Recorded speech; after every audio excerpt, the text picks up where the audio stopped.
When China decided to build the Hong Kong-Zhuhai-Macau Bridge over the open sea, it wasn't just facing deep waters, it was challenging the laws of physics. This colossal engineering marvel consumed 420,000 tons of structural steel alone, a staggering amount that exceeds what was used to build 60 Eiffel Towers combined. But the real dilemma wasn't the sheer volume of steel.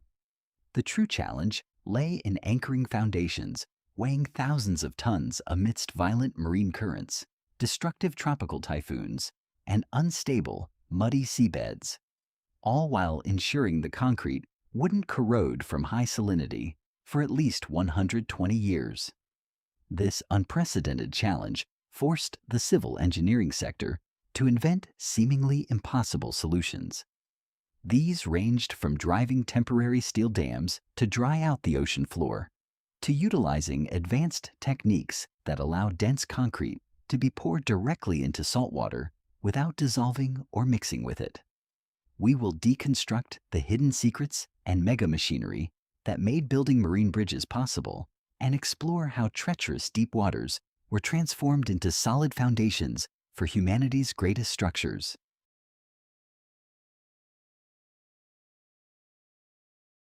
The first and most daunting step in building any marine bridge is anchoring the pillars into the seabed. To imagine the difficulty, think of trying to dig a hole in beach sand while waves keep crashing over it. The hole collapses instantly. So, how do engineers accomplish this in open waters that are dozens of meters deep? The secret lies in two ingenious methods. Method 1. Steel cofferdams. Engineers resort to this clever trick in medium-depth waters. Massive crane vessels arrive at the site to drive giant interlocking steel sheets deep into the seabed, forming a completely sealed, isolated perimeter right in the middle of the water. Once the structure is secured, powerful turbine pumps step in to drain all the trapped water inside the dam and blast it back into the sea. The result? The seabed suddenly turns into a completely dry patch of land, allowing workers and heavy machinery to excavate, pour concrete, and build the reinforced pillar safely. Once the concrete cures, the temporary steel sheets are removed, allowing the sea to surround the newly stabilized pillar. Method 2. Mammoth caissons. When the water is exceptionally deep and currents are ferocious, building temporary dams becomes impossible. This is where caisson technology takes over. Caissons are prefabricated concrete or steel chambers built on the shoreline, often reaching sizes equivalent to massive residential apartment blocks. These structures are towed out to sea, floating like massive barges until they reach the precise pillar location designated by GPS satellites. Once in position, special valves are opened to flood them with water, causing them to slowly sink and settle onto the ocean floor under their own immense weight. After grounding, they are pumped full of concrete, locking into the seabed to become an unshakable solid foundation that even the most violent waves cannot budge.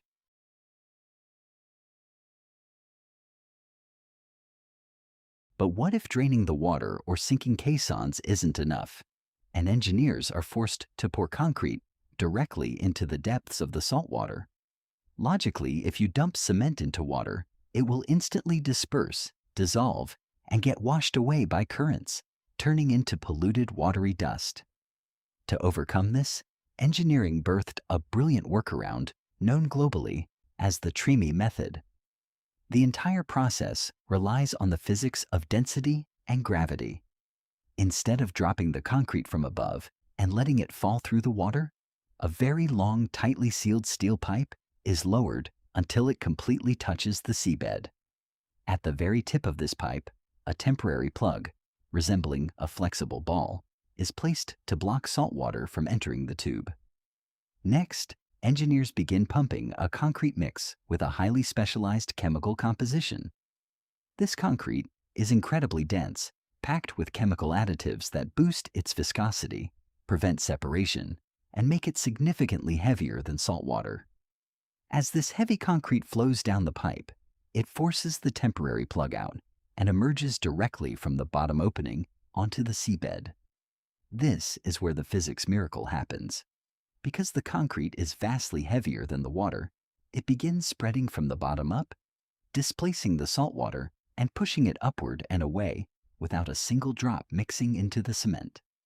The pumping continues, and as the concrete level slowly rises, the pipe is gradually lifted with it.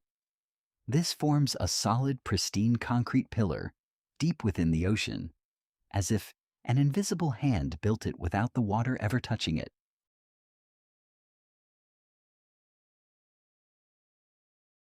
Once engineers successfully anchor and stabilize the concrete pillars into the seabed, the next daunting challenge arises.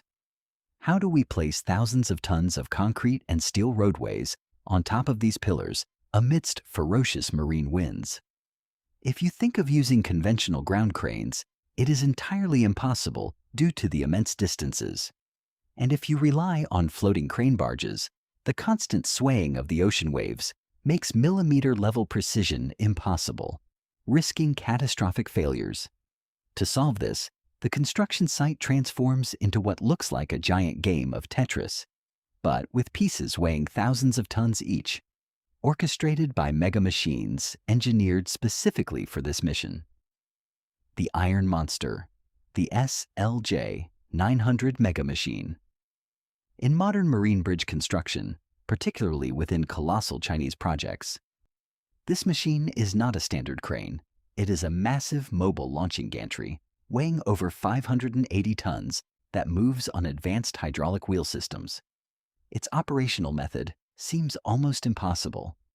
The machine does not stand on the ground or in the water. Instead, it crawls along the very pillars of the bridge that have already been built.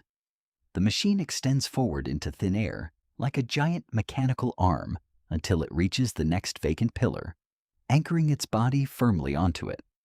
Next, it carries a massive, prefabricated concrete segment that was cast with millimeter precision back at shoreline factories.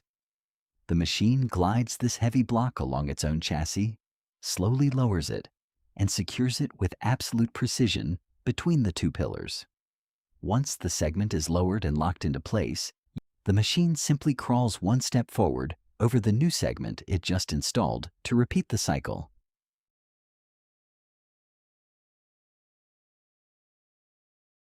The bridge is finally complete, but before a single civilian car is allowed to cross, a terrifying question looms over the engineering team. Are the theoretical computer calculations 100% accurate? Will this structure spanning the open sea actually withstand the combined weight of thousands of vehicles and violent marine winds all at once?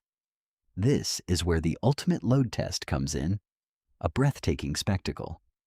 Engineers do not test the bridge with just one or two cars. Instead, they summon a massive fleet of heavy-duty trucks, fully loaded to their maximum capacities, often ranging from 50 to 84 trucks, with a combined weight reaching thousands of tons. This fleet is parked bumper to bumper and side by side right over the bridge's weakest points, typically the exact midpoint between two pillars. These trucks remain stationary on the bridge for several days. Meanwhile, engineers deploy thousands of advanced laser sensors and monitors underneath the deck and throughout the structure to track the minutest details. How many millimeters did the bridge deflect under this terrifying weight? How is it responding to vibrations? Is there any sign of an invisible microcrack? Only when the digital data from the sensors perfectly aligns with the initial engineering blueprints to a hair's breadth is the project declared a success, allowing humanity to finally breathe a sigh of relief. If you're curious to decode more secrets behind these everyday phenomena, you've come to the right place. This is the ultimate channel for that.